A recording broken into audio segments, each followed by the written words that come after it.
My body is a roadmap of pain, but pain has its reward.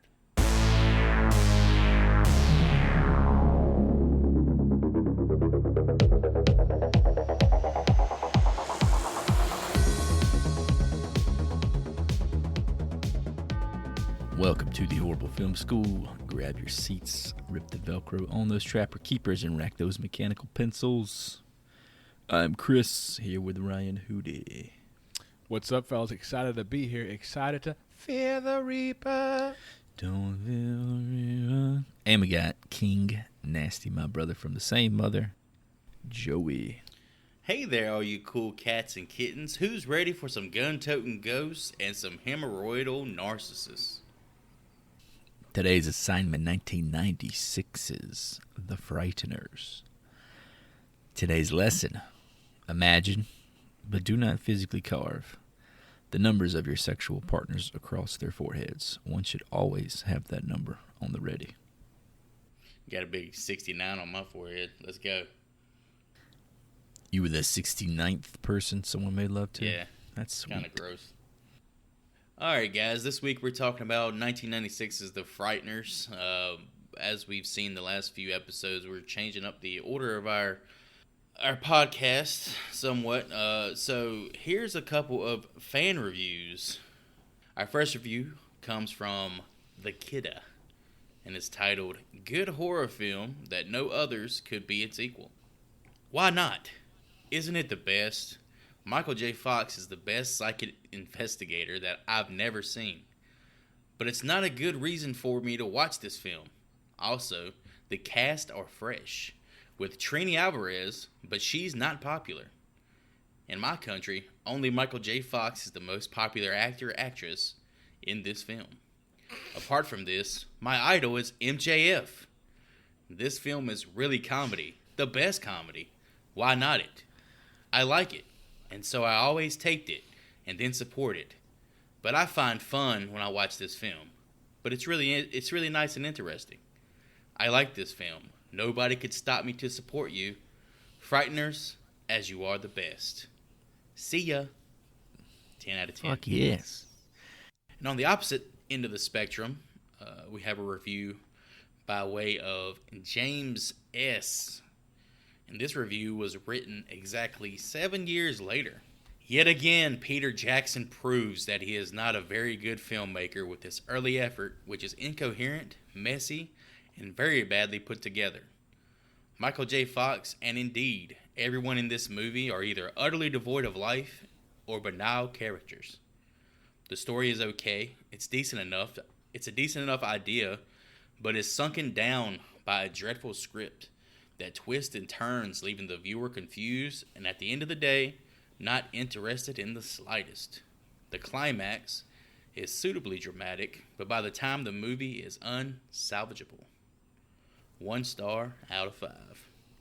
The director of this film is Peter Jackson, directed as well as written by, directed and wrote the screenplays for movies such as 2005's King Kong, as we already described, the Lord of the Rings trilogy, 1992's Dead Alive, the Hobbit trilogy. The dude is a big name in Hollywood, but one look at his face, and you know he suffers from perpetual stink dick. Stanky dick. I mean, he is from New Zealand. I'm sure the humidity's a little different down there. He's a Kiwi. Yeah, he's A fucking Kiwi, mate. He needs to take some of them fucking kiwi skins and leave them in his damn nutsack because it is stinking. So another member of the crew I wanted to talk about before we move on to some interesting factoids. Danny Elfman. I'm not sure if you guys are familiar with the name, but I'm sure you're familiar with his work. He's a name. Yeah, he's pretty big. In the industry, he's a name as well known as Peter Jackson's. Especially in the world of motion picture compositions and music. Has over 100 credits to his name. His catalog is vast in scope, to say the least. He's worked on critically acclaimed titles such as Good Will Hunting and Milk. One of my, I'm a sucker for Emil Hirsch. Sean Penn. That's my guy. Not Sean Penn and James Franco Yeah, doing Sean Penn's Dude? fine, but Emil Hirsch is my dude. Love that guy. Into the Wild. That's one of my favorite movies. But yeah, Elfman is known for Milk and Good Will Hunting, as well as lesser appreciated films Bordello of Blood and Flubber. Even entering the world of BDSM with the 50 Shades trilogy. Oh, This dude has worked on a lot of shit, like a lot of like well-known shit. He's also Tim Burton's go-to for like a vast majority of his movies, like all fucking Tim Burton, except for Sweeney Todd. Oh yeah, the musical. Didn't touch Sweeney Todd. Wasn't involved. Well, I guess something like that. The music itself becomes a score. I think right? that is so like. I mean, it's already. So you don't really need a composer, Yeah. right? Exactly. Yeah, but Sleepy Hollow, Nightmare Before Christmas, that was him. Edward Scissorhands, Beetlejuice. The dude he's fantastic. The score in this movie is Sleepy fucking Hollow, a horror movie? great. No, I wouldn't put it as a horror movie. Borderline. I don't know that the whole scene with Christopher Walken and him like them fucking teeth. The big reveal. That fucking yeah, tree it's is creepy. that tree is gross. Like the blood and shit in that tree. That might be a horror film. It might be the most horror movie Burton's ever done. You know, if The Frighteners is a horror movie, Sleepy Hollow is a horror movie. We'll put it that way. You can't turn down Elfman's, in my personal favorite credit of his. He was a big cohort with Sam Raimi, so he developed the Spider-Man theme for Spider-Man. the movies, Yeah. as I know it. So Toby. iconic music, baby. Mr. Maguire, forever 22 and a half, however fucking old he was in that first one. I feel like I'm becoming Tobey Maguire and Spider-Man. I've been having a lot of back issues recently. I don't know, man. He's so sweet in that movie, and you're more of a Harry Osborn in like the third one. Dude, I'm more of a fucking Paul Giamatti, bitch. Did you wake up and Planet have of an the Apes? automatic six-pack as well? Huh? Did you wake up and have an automatic No, I six-pack got like as a well? one-pack. Yeah, I shit. got Big I change. got one pack. I got like a loaf of bread. They call it it's like they call this a damn sourdough. I woke up with a sourdough. He got that I got sing. a loaf. I call this a loaf. All right, got a couple interesting factoids to throw out there, and you guys jump in with anything you may have. Having written the part of the drill sergeant in the graveyard is a parody of R. Lee Ermey's character in Full Metal Jacket.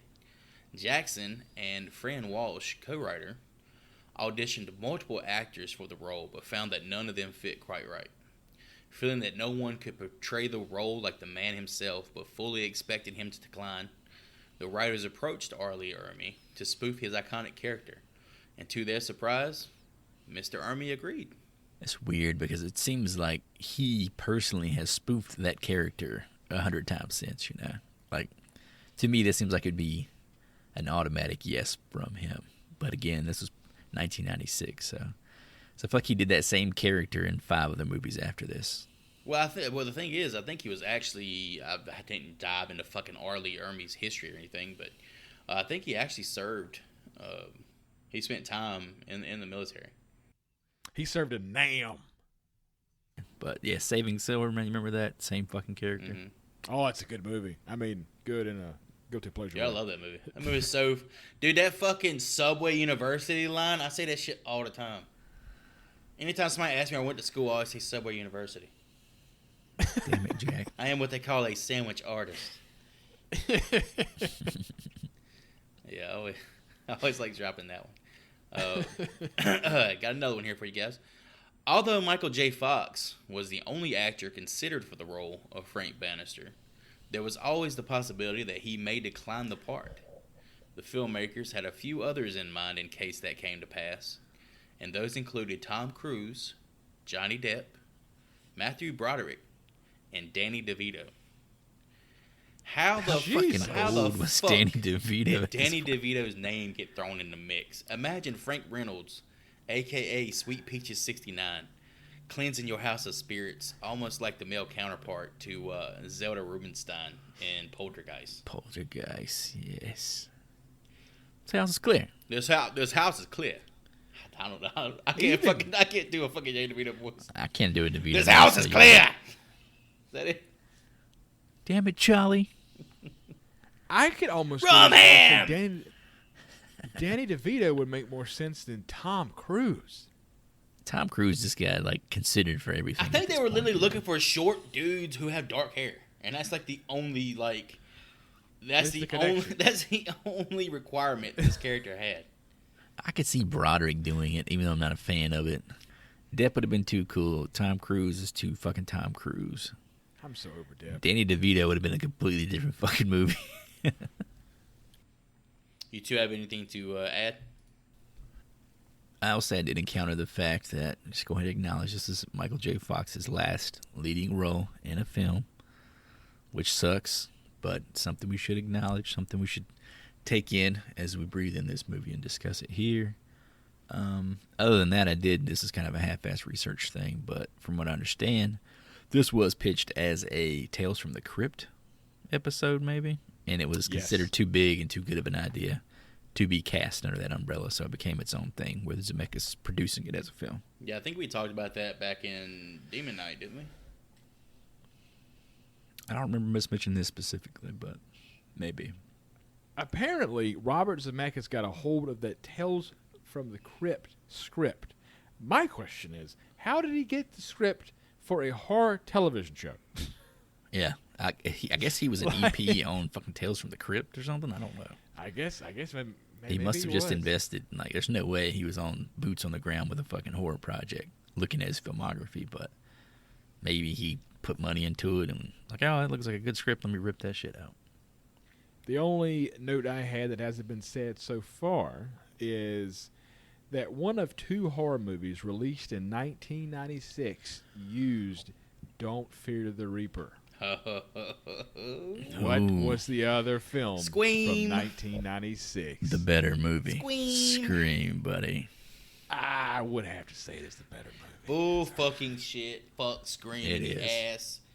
Wes Just Craven. hold on. I'm not talking about as enjoyability or as a horror movie. We're just talking about for iconography's sake. It's bigger in pop culture. How many times can we look at Neve Campbell's blank ass, emotionless face before we get tired of seeing the same movie? Hey, I have not gotten tired of it yet. So. she just backed out of Scream 6, Joey. She Respect her rights. Not enough money. She said, fuck this. I still haven't seen the newest one yet.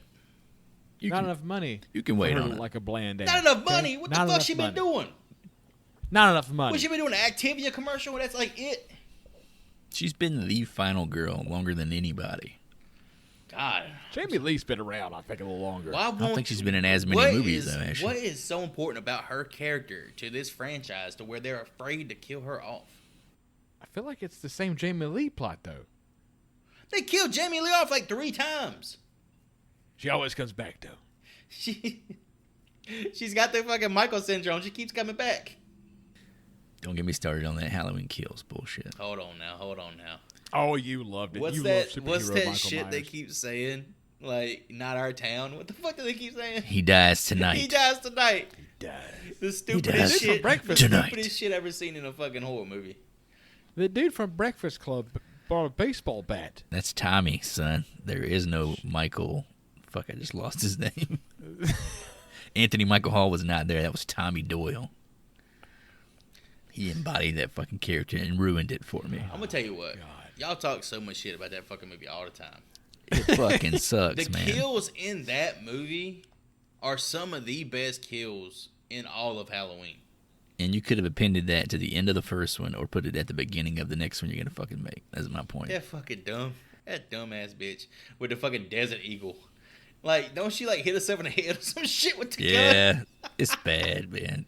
They kick the door, and the door hits her hand, and she shoots herself, and it's fucking terrible. You seen mine. You see how like big that gun is. That shit won't happen. It's awkward, man. Oh, It's played man. for comedy. You've seen his, Chris.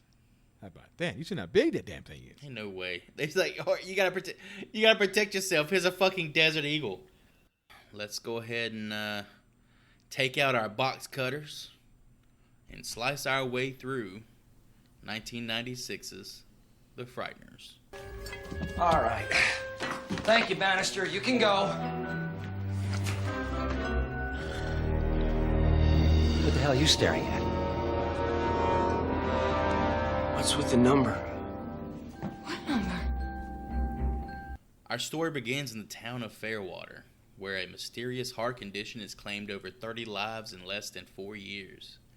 It's here we meet Dr. Lucy Linsky, played by Trini Alvarado, visiting her colleague's patient, Patricia Bradley, played by Dee Wallace.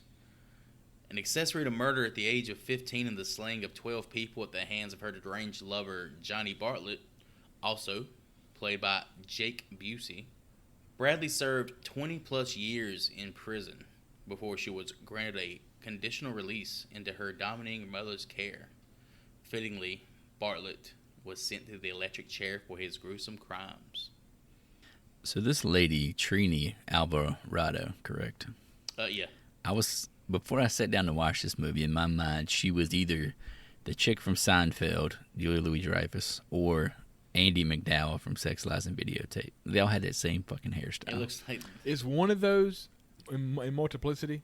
Yeah, Andy McDowell is. Yeah. That's who I thought it was going to be as well. I was like, God damn, I could have swore in my fucking head, like, her face was, like, totally new when I saw her in this movie. I was like, this chick is totally not who the fuck I thought she was. She is very, I think she's shoehorned into this role, to be honest with you. She's kind of boring character. Yeah, I mean, and the other people you're listing there, it's quite, like, the people they got for... Patricia, yeah, who was Dee Wallace, who we referenced as being a screen queen. Horror royalty. Yeah, we've definitely stumbled upon her the past few episodes without really knowing it, but she's fucking great. I'm going to get tired of talking about her, Chris. She's fucking great, man. Well, guess what? We didn't even know she's who she in was like a month 40 ago, man. other fucking horror movies. We're eventually going to watch. She's in like the greatest, one of the greatest like werewolf movies ever. She's in like the only horror dog movie ever. So we're gonna be E.T. Is E.T. a horror movie? She's in that horrible fucking movie E.T.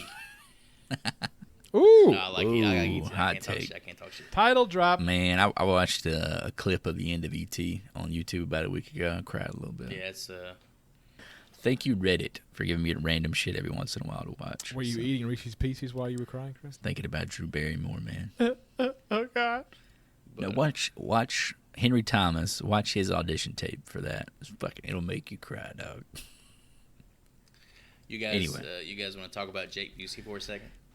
Jake the Teeth fucking Busey Dude, is you would never want him beautiful in this fucking movie, dude. You would never want him anywhere near your pussy with him for his teeth. You'd wind up with like a hysterectomy. This dude is so fucking white, man. He's got the white hair, the whitest fucking skin, the biggest, whitest fucking teeth. I got a little Easter egg about Jake here. Son of the legendary Gary Busey of Silver Bullet and Predator 2 fame. Point Break. Point Break. Jake starred in PCU. I don't know if you guys ever seen that. Politically Correct University. That sounds lame as That hell. shit is so fucking funny. David Spade. So funny, Chris. David Spade, as much as we don't David like Spade, all right. You're not winning done. any battles here. I'm done. David Spade, Jeremy, the guy who played in Entourage, Jeremy Piven. Jeremy Piven. Yeah. It's one of his like starring movie roles. Is this like post Entourage or pre Entourage? Oh, pre. This is like old. This is like a 90s. Yeah, it's I 90s gotcha. shit. Jake was in Tomcats. Tomcats. We reference that one a lot. Yeah, I like that one. Got to get our Jerry O'Connell in. Played the role of Ace Levy in Starship Troopers, one of my all-time favorite sci-fi films. Damn, All-time wow. favorite, next to Battlefield Earth. Love it. God, dog shit. Nah, fucking I looked into him, and he is a damn solid working actor. Oh yeah, he's got Still? big parts and everything. Yeah, his credits are pretty lengthy. A lot of TV shit, but a lot. Bit. I'm not saying like quality. Oh yeah, he was in Stranger Things, wasn't he? Recently. Oh, yeah, I he was. forgot He about was. that. Forgot about that. And he's in like all the NYPD Blue shit. In this movie, he's great. Like the little bit of screen time he's got. Oh, that's when it works. He Yeah. is really like maniacal and believable as a serial killer. He looks like a cartoon character. He's great. But also played in 2018's The Predator. I think that Adrian Brody, wasn't he in that? That was Predators. Is it The Predators? Predators Come on was now. good. The Predator was the shitty one, right? I know there was Come like on, there was a it's chunk of so- time. There was a chunk of time right there. There was like 4 or 5 Predator movies. It's so much difference there. You got Predators and The Predator. Whichever Okay, fucking Predator movie came out in 2018, he was in that shit. That's the one with Topher Grace, right? I think That's so. the one with Adrian Brody. They all run together. That's Predators, dog. And trust me. Danny Trejo. Nah. The I'm good one's telling like you, it is. 2016. I'm fucking telling you, dude. It He's is. fucking telling I'm you. going to say the Predators, the good one, is like 2012. Okay. Anyway, he's in that movie. A cool little Easter egg involving his role in that movie. He plays the character of Keys. And that character is actually the son of his real-life father's character from Predator 2. Oh, shit. So it's a little bit I thought of, you were going to Inception. say Danny Glover was ironically. his dad. I Son didn't know within a that. son. I thought you were going to say, ironically, he old didn't for this have any Predator keys. shit. He didn't have any keys, though. Get too old. Ironically. He had a didn't have keyboard, keys. but no fucking keys. It was the theme of the movie. Sounds fucking great. No wonder I didn't watch it. But wasn't that the one there was like 10 convicts they sent to hunt the predator or some shit? Yeah, That was the bad that's- one. It's got Adrian fucking Brody in it. I'm pretty sure Theon Greyjoy is in Topher that Grace was motherfucker. in that. No, I don't think he's in that. Larry Fishburne's in that movie. Is he? Yeah, I think he shows up halfway through. Yeah, he plays Arnold I think Schwarzenegger. he dies just- quick. Nah, he does die because he goes crazy. Yeah, I right, think. fucking Are we gonna, spoiler is the alert. Predator horror? We ever going to touch this? Yeah, the Predator's horror. It is? The fucking jungle beast. Oh my god, we're going to do the Arnold Schwarzenegger. AVP. Come on, kill me, do it! Kill me! You one ugly motherfucker. You an ugly I gotta work on my motherfucker. Jesse the Body Ventura impersonation. If it bleeds, we can kill it. So while watching a documentary about the duo's massacre later that evening, Lucy and her husband Ray experienced supernatural phenomenon. Both shaken and disturbed, the couple seek outside assistance from none other than the Frank Bannister, a Frankie. psychic investigator, paranormal expert, charismatic con man, played by none other than Michael J. Fox. After putting on a dramatic spectral decontamination spectacle, Frank notices something ominous that only he perceives. The number 37 etched into Lucy's husband's forehead. Perplexed, Frank heads home and we meet his partners in crime, a crew of spirits including 50s nerd Stewart, a bell-bottom wearing Cyrus, as well as the judge, played by Jim Aston, a rootin' Wild West cowboy ghost armed with a set of spectral six-shooters. Together, they run their racket of fooling people into believing that they need Frank's ghost exorcising services. So going to obviously, this list of quite a few prominent actors there. The guy who played her husband, I forget his name again. Peter Dobson. Peter, yeah, he was another Zemeckis transplant. They showed like the floating Elvis bust, and he has the joke, oh, he's alive.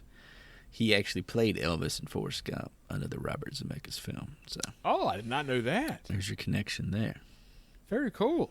Now I'm going to bow out and let Hootie handle the penis of the Teen Wolf himself.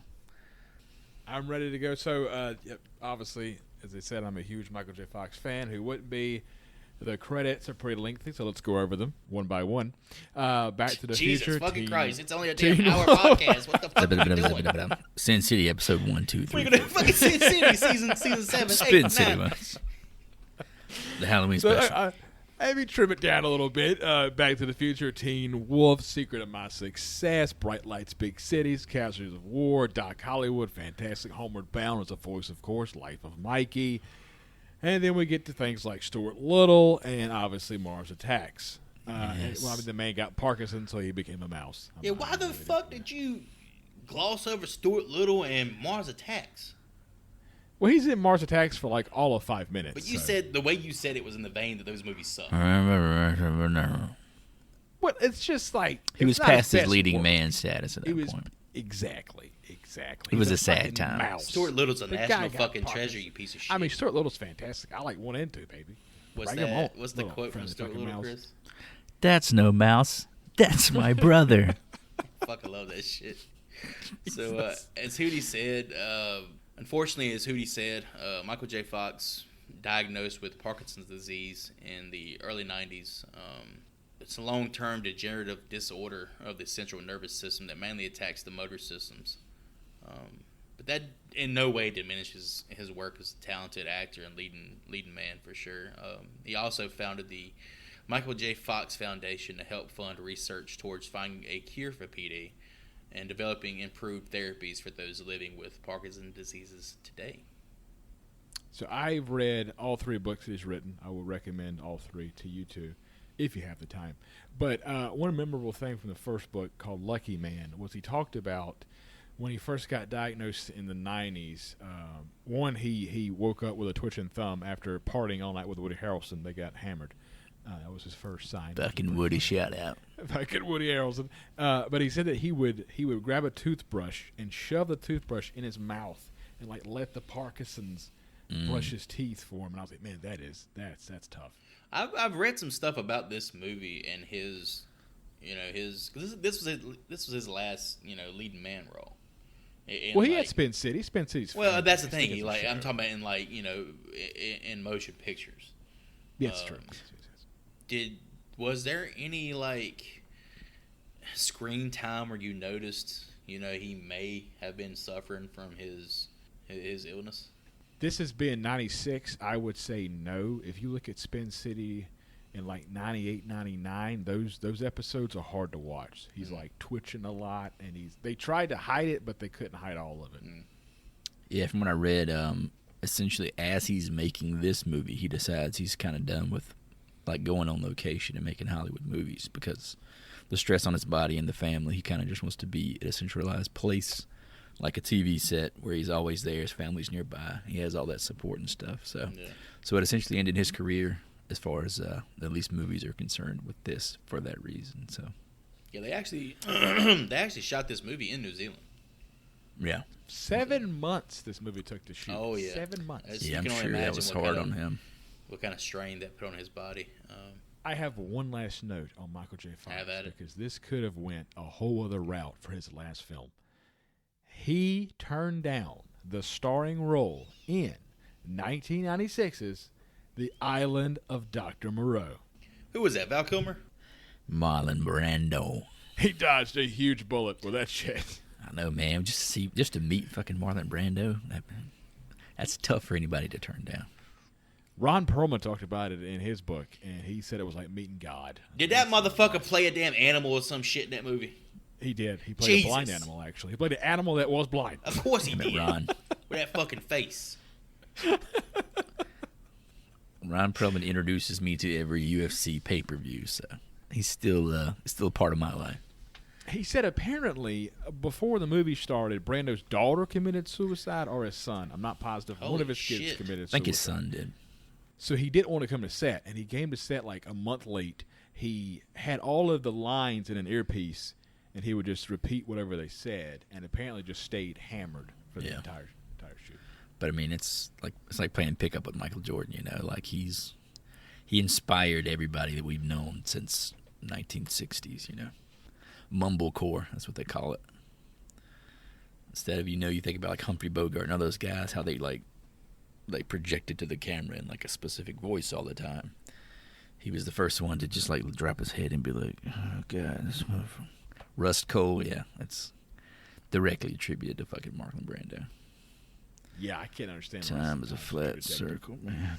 Jesus Christ, He took the theatrics out of it and made it cinematic. Anyways, fuck the side note on Marlon Brando. It's Michael J. Fox time. Michael J. Actually, Teen Wolf, fucking legendary, man. Oh God, yeah.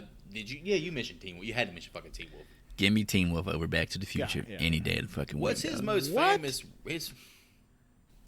Teen Wolf. You know With what? the damn 6 foot fat ass center who can't play basketball. Man, my ass! You fucking try to box him out, bitch. You'll find out. You see me rebounds, you fucking average motherfucker. You put that sweaty ass titty on your forehead, you won't never step on the court again. I saw his ass in Leprechaun. That motherfucker I cannot run. fucking loved him in Leprechaun, baby. I can outrun him. You ain't got to run when you 6'10", wide, 7 foot wingspan. He is 6 slinging foot dick, tall. man. You should see his Bumble profile. Motherfucker stays lit. I think he might be dead actually. Teen Wolf is infinitely rewatchable. I'm gonna man. second that shit. Let's go. How many times have I seen that compared to Back to the Future? It's got to be like 10-1. No shit. I've only seen Teen Wolf about twice in my life. It inspired a television series, man. Back I've to the seen Future Teen couldn't Wolf do 200 that. times. So did everything else. Another actor I wanted to talk about before we moved on, Jim Aston, the adopted father of Sean Aston. Janitor, played the janitor from Gremlins 2. One of my guilty pleasures. A very underrated movie. But is more famously known as Gomez Addams from the original Addams Family. And we skipped over Cyrus, who's played by Chi McBride, who was in Undercover Brother. So how do you guys feel about the effects work of the ghosts here? I mean, all it was to achieve that role, they shot those actors twice. Once, they're normal with all their effects and stuff, and then behind a blue screen. That was what gave them their blue hue. But in terms of the actual practical effects, like the makeup and shit, great, fantastic. I guess I mean more of the CGI aspect of it. Oh, the special effects? Yeah.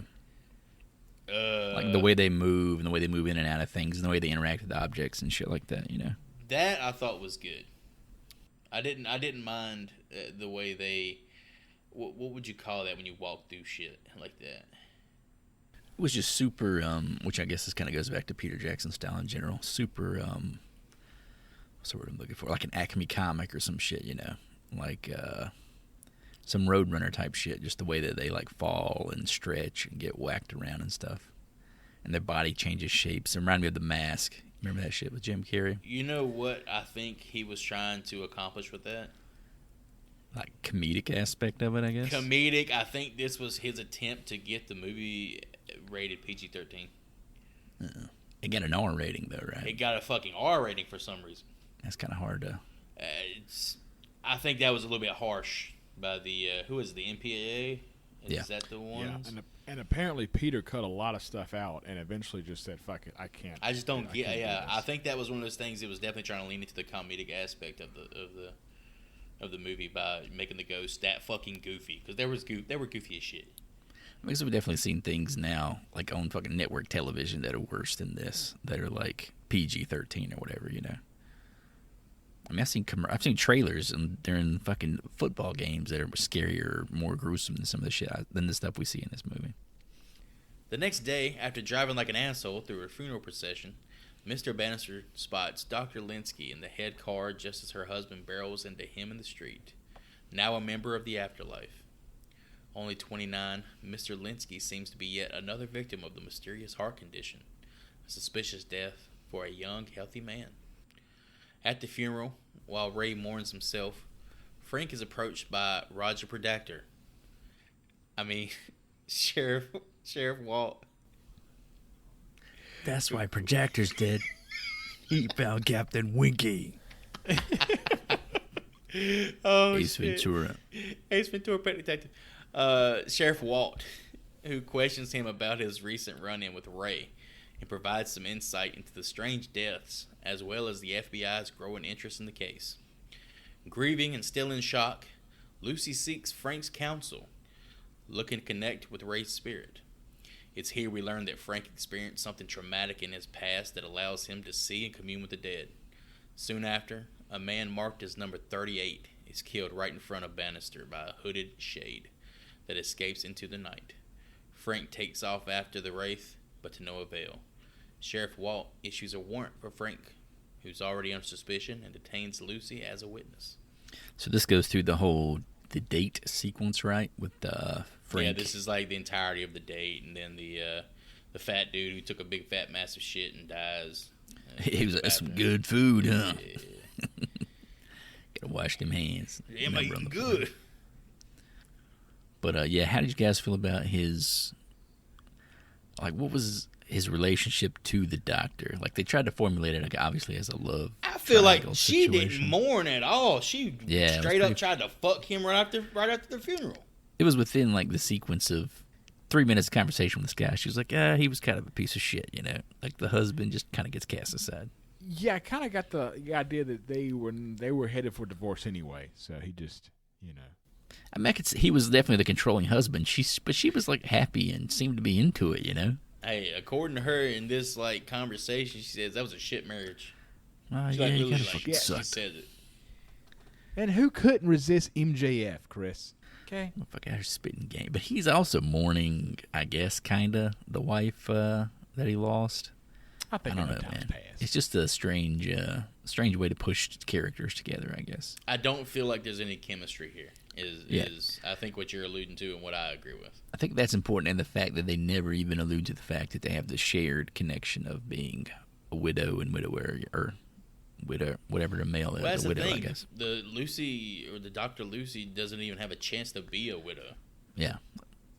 It's like they don't even bond over that aspect of what is obvious to me, I guess, between those two people. I think if he would have took her home that night instead of chased that fucking ghost, he would have clapped them cheeks.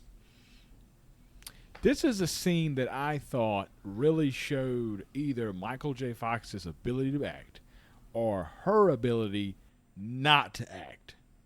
Because he looked really good in this scene, but I'm not sure which side should get the credit.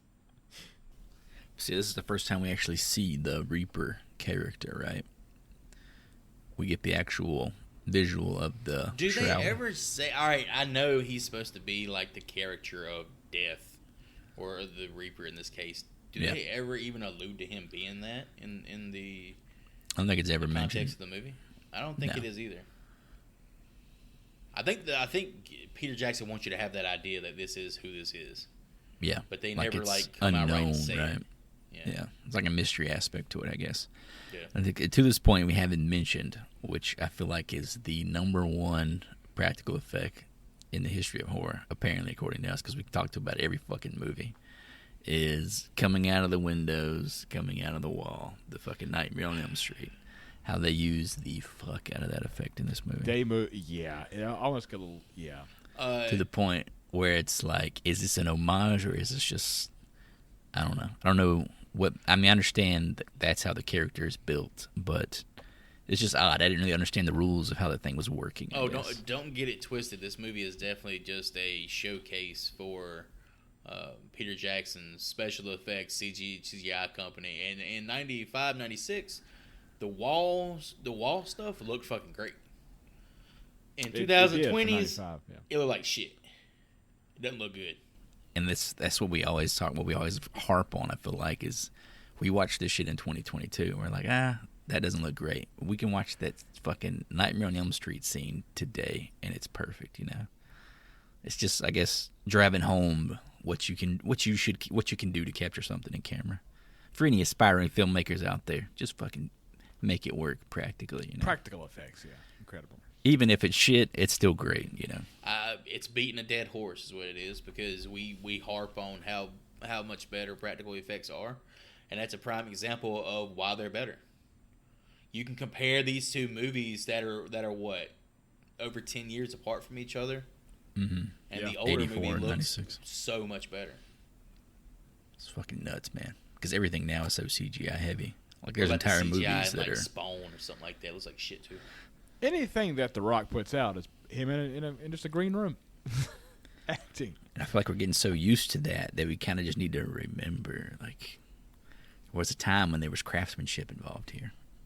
To your point, Joey, I think a good example of that in the past few years is Wormwood out of Australia. Oh yeah, it's fantastic.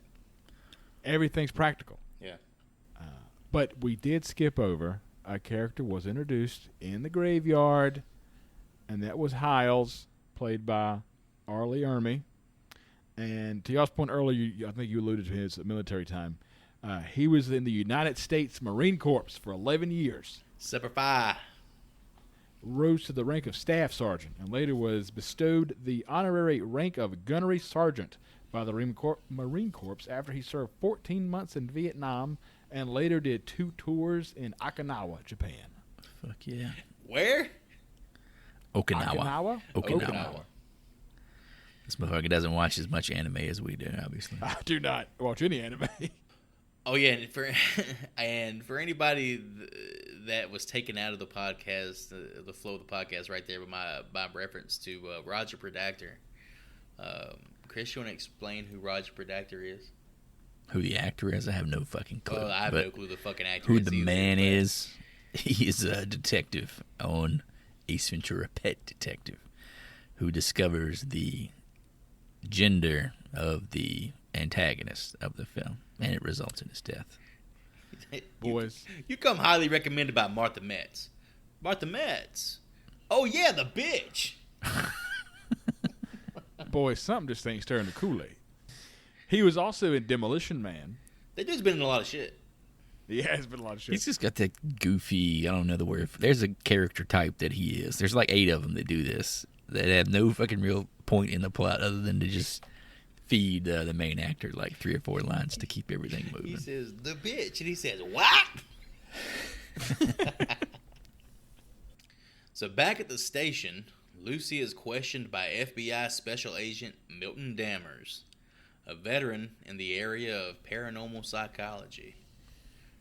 Milton Dammers is played by the ever-famous, ever-popular, ever-talented Jeffrey Combs. And I'm sure here in a second we're gonna give him his due. But Agent Dammers proceeds to inform Dr. Linsky about the accident that Frank was involved in, which resulted in the mysterious death of his wife, Deborah, and the grisly scene discovered thereafter. Her corpse with the number 13 carved into her forehead.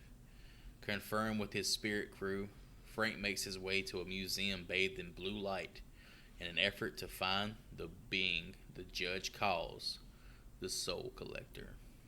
I did love me some Jeffrey Combs. I'm not going to go in as hard as Michael J. Fox, of course. But he was, of course, in Reanimator, which we covered in a recent episode, I believe. And also was in From Beyond. And this dude is slowly becoming one of my favorite B-movie actors. There's like Bruce Campbell, and then there's a little bit of a gap, and then there's Jeffrey Combs. Touch of a gap. A little bit of a gap.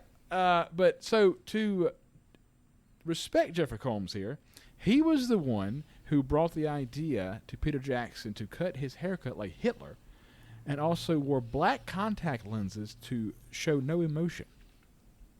All stuff he came up with to be just a piece of shit. Yeah, I think from what I read, Reanimator is what got him this job. Peter Jackson essentially reached out and like, can we find that guy and see if he's still working? And if not, I want him to play this part. That's what I heard. So I listened to an interview, and he said, I didn't know if he was still working or not. Like, damn. Which I guess, what was the last Reanimator movie, like 88, 89 or something? Wasn't it Beyond Reanimator or something like that? That might have been, he made it into the 90s with Reanimator, right? Like 92 Beyond Reanimator maybe. Was 03. Oh, shit. Well, I guess there was a gap in there somewhere. There's a big old gap. Well, I think Bride of Reanimator was like a flop, right? Yeah, it did do great. Yeah, this movie, dude, this was my introduction to this guy, and it's been so long since I've seen it that it was kind of like meeting him again for the first time, and he's just so fucking awkward and twitchy. Oh, it's great, man. In this scene right here where he's like, in there and, spilling all his exposition, he steals the movie. He's peeking around the corner and shit. He's all timid and stuff. From that point, anytime he's on the scene, he's in a scene, it's his movie. It's no longer Michael J. Fox's movie. I got like super like Jim Carrey energy from him in this movie in particular. I don't know what it was about him, but something like, I guess it was delivery, and like Jim Carrey of this era kind of had the same, I don't want to say build, but I don't know, he had the same kind of projection to him. Like he was loud, but he was quiet at the same time, It's kind of that William Shatner. It's very theatrical. Yeah. Maybe it's the delivery that reminded me so much of Jim Carrey. It's like a spoof of himself, Yeah. Like a Rubber Man or something. But yeah, this character was fucking I think great, this character is just pretty much the result of method acting. Like I feel like he went home and was this character. I hope not, for his wife's sake or husband's sake. I'm not sure what he is. For his partner's sake, we'll leave it at that. Partner's sake, there we go. For his partner's sake, I hope not. But yeah, his introduction is great, man. When he gives the whole rundown of what happened with Frank beforehand, you see Michael J. Fox with the long hair, which looked fucking awesome. I wanted to see more of that. I wish we would have gotten more time in that flashback. Where he had the hair down to like his shoulders, fucking building the basketball court. What about this motherfucker building a damn 6 foot by 6 foot basketball court? This was the prequel to fucking Teen Wolf. What was he doing? Planning on going one-on-one with Danny DeVito or some shit? Hell no, he was going to get attacked by a fucking wolf, and he was going to be slam dunking on motherfuckers at the local high school. He was going to be playing Sheriff Walt one-on-one, man. Damn to the hoop. So we do get like the explanation there of what happened in that scene, and we never really get a resolution. So are we supposed to take that at face value, like he was really a piece of shit to his wife, and he was drunk and shit? No. At this point, we hear what is thought to have The official account, supposedly transpired. We hear the official account a little bit later. Maybe I missed that. Maybe I missed that bit. I mean, I think it's this supposed account's actually like spot on. Like, I think it's one of those things of Frank Bannister character has like the regrets. I think he was like an alcoholic and shit like that. And I think it was just like a scrum with his wife. I don't think it was like he was. Yeah, man. I think it was more accidental than anything. But it's kind of weird to take this character who is so like whimsical and charming, and he's a con man, but he's lovable, you know, and kind of giving him like an actual darkness that is hard to imagine him mistreating a person, let alone his wife, you know. Frank arrives to find number 39 being beamed into the sky, and number 40 making herself known. The editor of the local paper that is branded the paranormal psychic, a fraud, and a con man. Sheriff deputies arrive and attempt to escort Frank back to the station just as the soul collector tries to take his next victim, only to be shot down by the judge himself. After the cops open fire on Bannister and a crowd of people and some wacky ghost shenanigans, the soul collector regains his strength, cutting the judge in half, allowing Bannister just enough time to kidnap victim number 40 in an effort to save her life. The two take off with the Reaper-like entity in pursuit, only for their escape to mimic that of Frank and his wife's car accident that left her dead. The soul collector earns his namesake, crushing victim 40's heart and collecting another soul. Frank survives, dejected, and is arrested on suspicion of the murders, while Lucy tries to find something to clear his name at his home. So what's up with the judge fucking the sarcophagus, man? We bring it up. We're bringing it up. We find out earlier in the movie his ectoplasm doesn't exist anymore. He's dry. His juices no longer flow per se. And when he actually does battle with the soul collector, the Reaper in this case, I guess that gets him horny, gets his fucking dick hard, gets his ghost dick going again. So he does the whole pump, and he's going at it, and I'm like, all right, is he fucking this thing? Okay. All right, he is fucking this thing. Yeah. Does the deed, pulls out, and then he has the dialogue here. I like it when they lay still like that. My man. Which is so fucking cringy, man. My man. That was weird. Go. I say that shit all the time. I was like, oh, man, this doesn't age well. He said to another great line, "They don't call me the hang judge for nothing." I can deal with that. That's fine. Dick jokes is fine. But necrophilia is a little creepy, man. Well, is it really necrophilia when you're dead? The Reaper comes in, chops Judge in half, and that kills him? I think that takes his soul and just... He doesn't, like, possess his soul or anything, but... well, I don't know. Because later on in the movie, we actually see, like, the heaven... that these they're in it, yeah. But the judge isn't there. I read that they had more scenes with the judge, like half of his torso is still as a ghost, but they ended up cutting him for. I guess it just didn't work out the way they wanted it to, so they cut it. It's just too graphic, Chris. So that's why we don't really get a follow up to him. Also, that we brushed over the epic box cutter in the trunk of the fateful car crash with the initials FB. FB. That's how you. Who puts their initials on the fucking tools in the garage? A call comes in with Patricia Bradley's mother begging Mr. Bannister to help in ridding their family of the evil one, prompting Dr. Linsky to head back to the troubled woman's home. While consoling Patricia, Lucy discovers an urn with Patricia's father's ashes, as well as the knife used in Frank's wife's death in Patricia's mother's closet. Gasp. Armed with this newfound evidence, she heads to the sheriff's office and finds Frank in holding, in a state of despair and hopelessness. After a tough heart-to-heart, the two embrace, and just as everything seems like it's taken a turn for the better, the number 41 appears on Dr. Lucy's head, just as the soul collector wraps his hand around her heart. Cyrus and Stewart wrestle her free from the clutches of death, or death-like being, sacrificing themselves in the process and allowing the Doctor and Frank time to escape. Left with no other option to stop death, Lucy administers a sedative to Frank, who then enters a freezer in order to stop his heart and render himself a spirit, but preserve his body for resuscitation. So Cyrus and Stewart get the fucking axe right here, guys.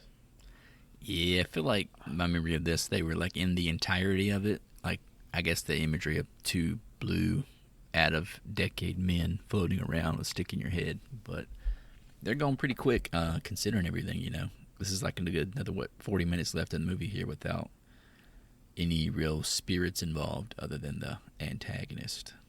Yeah, well, that and Michael J. Fox is a spirit for a lot of this time as well. Yeah, true. Yeah. He's I a thought it was hybrid. cool that Stewart and Cyrus kind of bitched about how much they hated working with Frank, but they gave the souls for the man. So It definitely I think that's sweet. definitely felt like a one-sided partnership for sure. Yeah. Like, I don't really know what their benefit was by sticking in here with Frank.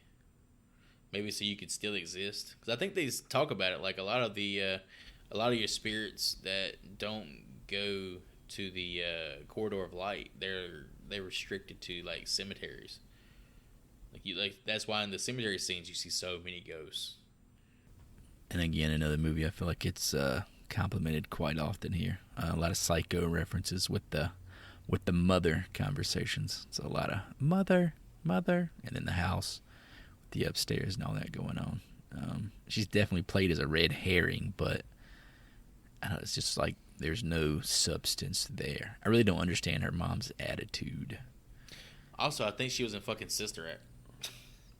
Just So, gonna talk about that. Did you two feel bad for Patricia, or did you know that she was bad? Well, I mean, they start the movie off saying she's a fucking, like, she wasn't directly involved in the killings, but she was an accessory. She was groomed into the killings. Yeah. I would say when I first watched this, I felt some sympathy towards Patricia. Right, yeah. I think if you put yourself in that mindset where you don't know what happens, like all three of us, I'm sure did, you can definitely a sympathetic character. It's because she's played like with a girl like innocence of a 40-year-old woman, you know. And the mom just fucking sucks. Peter Jackson said in an interview that he wanted Dee Wallace because she was able to give that innocent girl vibe. Even though she's obviously a grown woman. I mean, it's kind of going back to Psycho again, like Norman Bates. You could kind of feel a pity for him if you put yourself in the right mind state, because he's almost like a child himself, too. Ghost Bannister awakens to find Lucy taken hostage by Agent Dammers and pursued by the hooded Spectre. After some award-winning character exposition by Milton in a cemetery for some reason, Frank is finally able to defeat the Spirit Collector and free Lucy. It is here we learn the Shade's true identity, Johnny Bartlett. And just before Frank can deliver the killing blow, he is brought back to life by the freed Lucy, who heads off to save Patricia before Johnny is able to get to her. But unbeknownst to everyone involved, Johnny and Patricia have already reconnected, with Patricia being revealed as an active participant in the 1960s murders, as well as the fresh murder of her own mother. The two agree to kill Lucy and chase her around the Bradley's home armed with a shotgun. The revived Frank interjects and is able to force Johnny into an urn thought to belong to Papa Bradley. Lucy and Frank abscond with the urn and make their way to the chapel in the defunct hospital that the initial massacre took place in, with Patricia close behind. Can we back up and talk about the fact that Jeffrey Combs, or Detective Milton here, pulled his shirt off to reveal that he was in fact a Nazi? Look at all this shit. This was another one of those things, those images that had stuck with me. Like, I didn't remember any context of this scene, but I do remember him pulling up his shirt and having a bunch of weird scars and shit. Oh, now that we went back and rewatched it, I think it makes it that much fucking more interesting and cool. Yeah, like the dialogue, like he's like, hung out with Charlie or yada yada yada. There's no fucking way I understood what he was talking about when I was a kid. He was a fucking sex slave at Spawn Ranch. Yeah. Like, he was a member of the family. For 6 months. I was their sex slave. And he's looking in the mirror. It's fucking hilarious. And cruel and terrifying at the same time. But yeah, his dialogue, everything he says here, there's no way any of that ever stuck with my 10-year-old brain when I watched this. But as an adult man, it's all very funny and clever, and it's actually like a cool genesis of a character. Like, think about like an agent who lives his life undercover in all these satanic cults, and what kind of a person that would make you, you know. I've never seen a character quite like that, you know. And it's Jeffrey Combs overacting that makes the character that much better. Like the overacting is appreciated. Oh yeah, him being so over the top is what makes his character stand out more than anything. I've actually heard some people say they don't like his character for that very reason. It kind of takes them out of the flow of the movie. It feels like he doesn't belong in the movie because he's so he demands your attention more than anything else in the movie. I think he probably highlights the tone more than anybody or anything else in the fucking movie. I think he is what Peter Jackson was going for in general, you know. Oh yeah, I think he killed it. I think he was exactly what Peter Jackson was trying to get out of him. Danny DeVito acting against Jeffrey Combs. Yeah, it'd been fucking great. Fantastic. Just Jeffrey looking down at him with that weird fucking furrowed brow and the Hitler haircut. Another cool scene here, we finally get to see Jake Busey's face, albeit on the CGI pile of sludge. And I thought that was a pretty cool effect, just because the way his face works is just, even in like a weird context like that, it has a lot of character to it. That's more than Bundy. Can't wait to see Ted's face. I fucking love the whole, like... More jokes that just didn't make sense to me as a kid. I love that he just keeps up with, it doesn't make sense as a kid, but now that I'm like a true crime aholic. Aficionado. Just thinking about his character, like, having a relationship with, like, Ted Bundy and Gacy and all these guys, it's super interesting. One more thing here.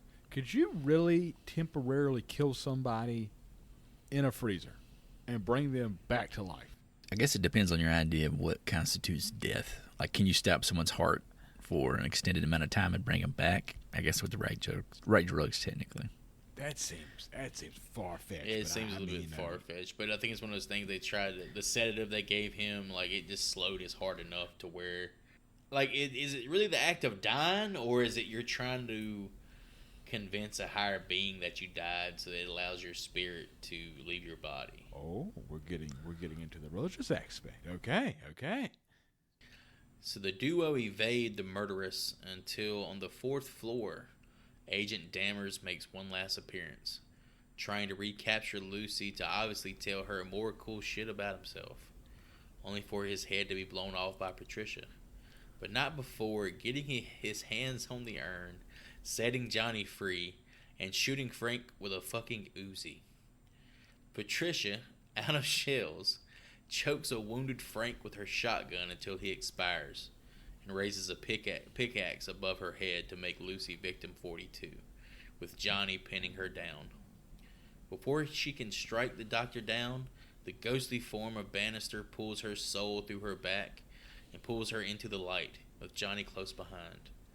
The two villains find themselves trapped, unable to return and sent to hell, while Frank is reunited with the dripped-out Stuart and Cyrus in heaven, along with his wife Deborah.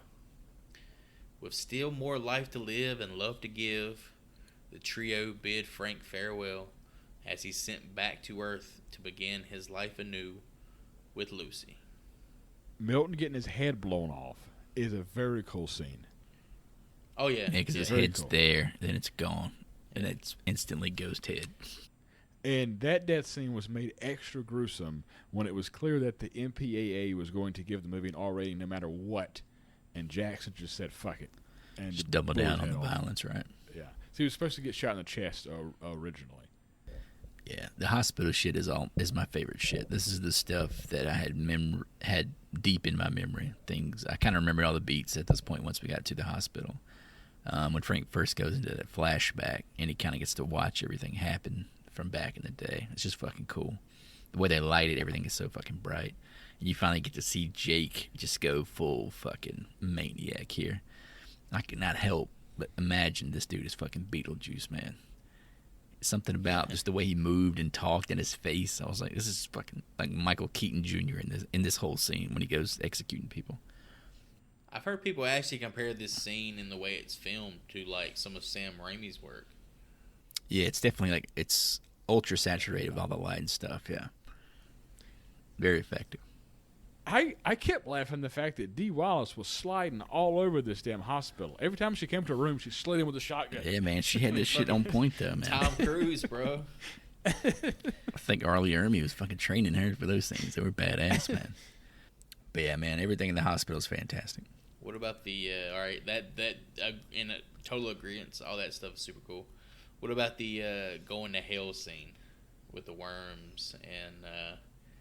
Oh, you mean as far as the effects are concerned? Yeah. At that point, I think we'd already established what was going to happen, so I just kind of was like, it's just filler for my brain, you know? Another case of 96. It's cool. It looks like total shit. I would say another Gary Busey. I knew I was going to call him motherfucker Gary a few times. The Jake Busey note, when he's running around, I was like, what the fuck is up with his hair, you know? Like, he looks like one of the Three Stooges. And it finally clicked with me there at the end that that's where he was electrocuted. When they strapped him in the chair, because he had like this little like weird patch on top of his head. It ate his fucking hair. I was like, why the fuck does he look like fucking Mo from the Three Stooges? You know, like because he had that. He had like the long blonde, cool comeback look when he was alive as an orderly. Another example of a small practical detail that adds layer to the character. When you guys heard "Don't Fear the Reaper," obviously it's a cover, right? Yeah, it's a cover. It sounded to me like it was the Goo Goo Dolls. I was like, there's no fucking way. So I went on to a deep dive real quick of Don't Fear the Reaper. This was not the Goo Goo Dolls. This was covered by another like indie band in the mid-90s that sounded just like them. But the first band to ever cover Don't Fear the Reaper in 1989 was the Goo Goo Dolls. Oh. And it sounds like shit. Oh. I would assume 89 Goo Goo Dolls sounds like shit. And with all that said, so ends the tale of 1996's The Frighteners. All right, that wraps it up. What kind of memorabilia you guys want to take home from The Frighteners? I will go first before Joy takes mine. I see you, Joy, wanting to say it. You won't. It's probably a 3 for 3 on this one, if I had to guess. Oh. Well, I want that paranormal spirit trap. No, never mind. What the fuck is are that? you talking about? The Frank Is this uses to put Ghostbusters? spirits in a little baggie for you. The fucking radio? No, when he goes to That's a radio! Lucy's house, that was a little toaster oven that popped a little baggie out of the top of it. That's a fucking radio, bud. Well, I thought it was a fucking This toaster dude's oven. trash. Joy, what do you want to I think they, memorabilia? yeah, that's terrible. I think they fucking mixed they didn't mix a toaster oven with a fucking radio. But, yeah, I guess that could be our one. Mine one's boring as shit. There's no way I could pass up a chance to snag that badass scythe the Rafe cuts down the judge with. It's so fucking cool, man. Was that even real? It's spectral. Yeah. Spectral. I can get You it. can't there, fucking like- see it or touch it, but he has it. Yeah, I want that. I'm holding one right now. Oh, you say that now. You wait till I'm fucking dead at the age of like 46 from fucking being fat. From and shit. Wendy's. I'll be walking around with my scythe. Give me the fucking box cutter with the initials on it, man. I feel like it's the just most. a box cutter. It's still the most iconic I had piece that of this same movie box for cutter me. when I worked at fucking Food Line, bro. That said FB on it. Shout out to Food Line. I mean, it's the most emblematic of the movie to me. I mean, it has the name of the fucking main character on the blade. I don't know how many movies you're getting a fucking scythe out of. That's what I don't know how y'all hating on the damn Anytime, Spirit Trap. Hootie, what are you talking about with your Spirit fucking Trap. toasted trap? This is Ghostbuster motherfucker over here. What do you guys think about this movie? What's your letter grade? So I've watched this movie countless times in my youth, and honestly, from the trailer when we first watched it, I thought this movie aged like milk. But to my pleasant surprise, it aged more like a fine Gruyere cheese. Michael J. Fox and Jeffrey Combs shine in their respective roles, with the Milton Dammers character deserving a prequel in his own right. The score is dope, the writing is sharp, the characters are a pleasure to watch for the most part. I'm looking at you, Ray. You fucking sucked. The special effects are hit or miss, but hold up for the most part, namely the scenes of the Spirit Collector, as well as that of Johnny Bartlett's face sliding down that ornate headstone. they look fucking awesome. While the Milton Dammers head explosion and knockoff Nightmare on Elm Street beans in the wall looks like shit. Not to mention the overuse of special effects during the hell sequence with Johnny and Patricia. Honestly, I think it's a stretch to consider this an outright horror film. It's much more of a supernatural comedy with horror elements, but what it does well. It's almost like we're living in fucking Groundhog Day with these reviews recently for me, as the Frighteners, they pass with flying colors with yet another B. The nostalgia is truly strong with this one. The Frighteners is truly a movie that was the victim of bad timing. This film was released in the summer of '96, the same time that a little film called Independence Day was released. Had the film been released in October like Peter Jackson wanted, we may have gotten a franchise out of this movie. Sadly, not even the cult following this film received once it went to home video could give us that. Michael J. Fox is absolutely incredible, and this shows off his abilities as a seasoned actor. The Frighteners gets a B+ for me, and it's truly a fun ride.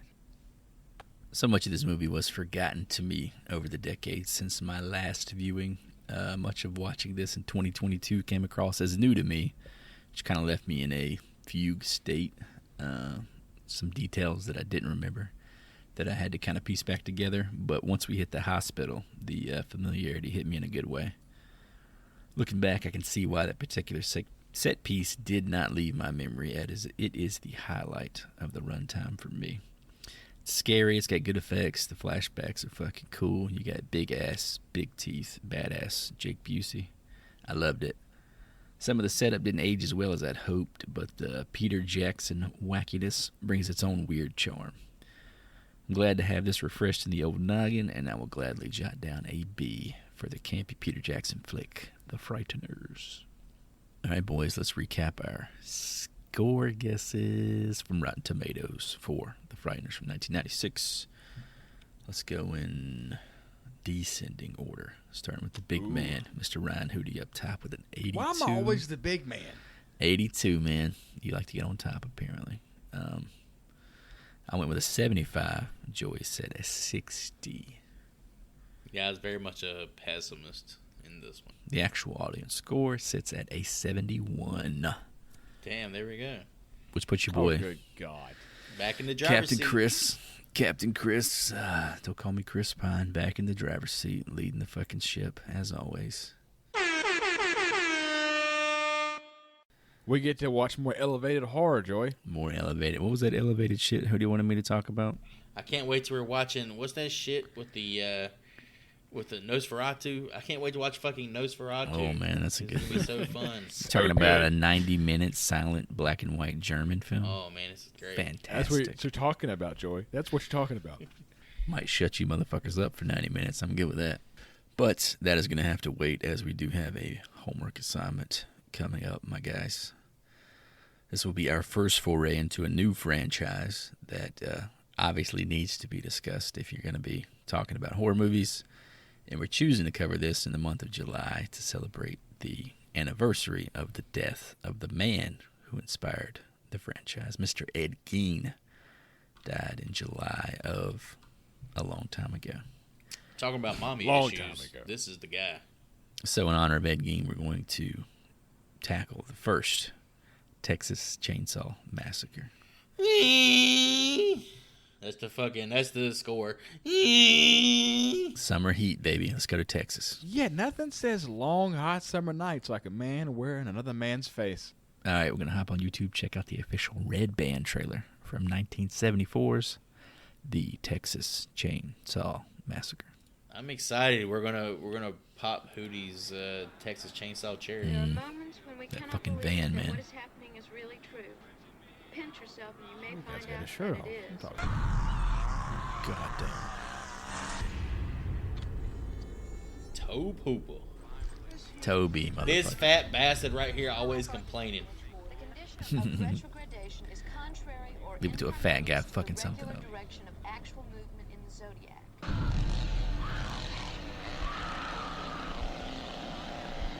This is a pretty effective trailer. The film which you are about to see is an account of the tragedy which befell a group of 5 youths. For them, an idyllic summer afternoon drive became a nightmare. Fucking glasses.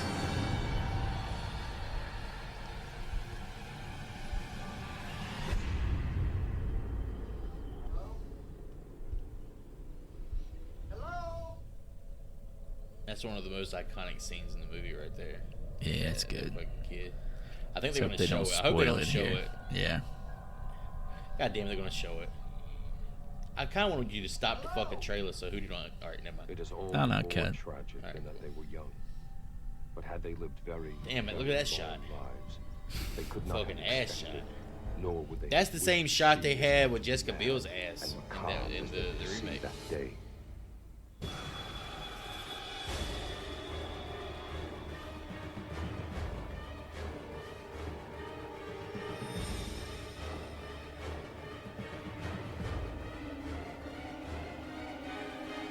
That fucking guy. What was that guy doing?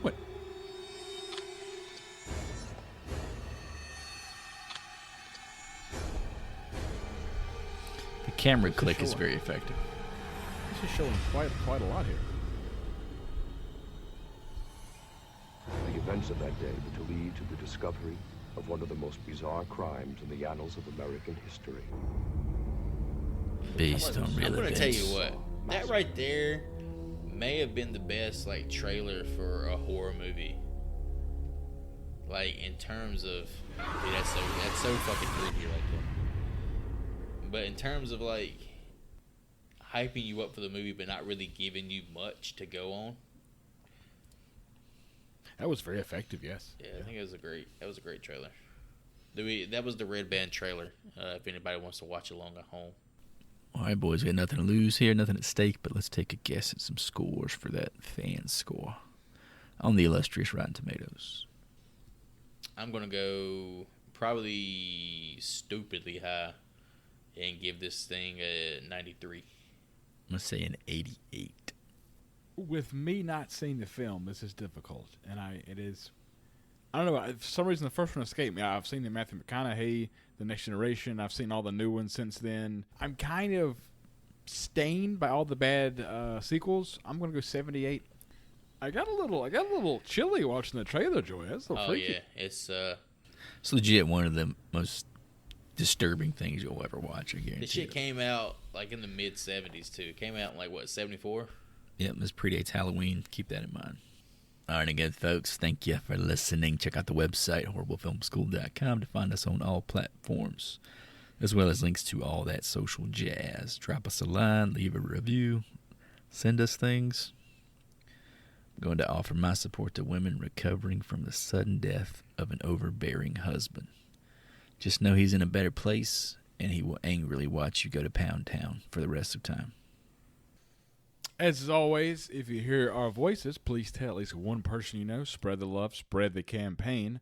And I'm off to go watch one really fucked up horror movie. And I'm out. Thanks for all the likes, follows, listens, shares. We appreciate your time and your attention. Be sure to join us for our next episode where we dismember and dissect 1974's The Texas Chainsaw Massacre. We'll see you in the next one. Class dismissed.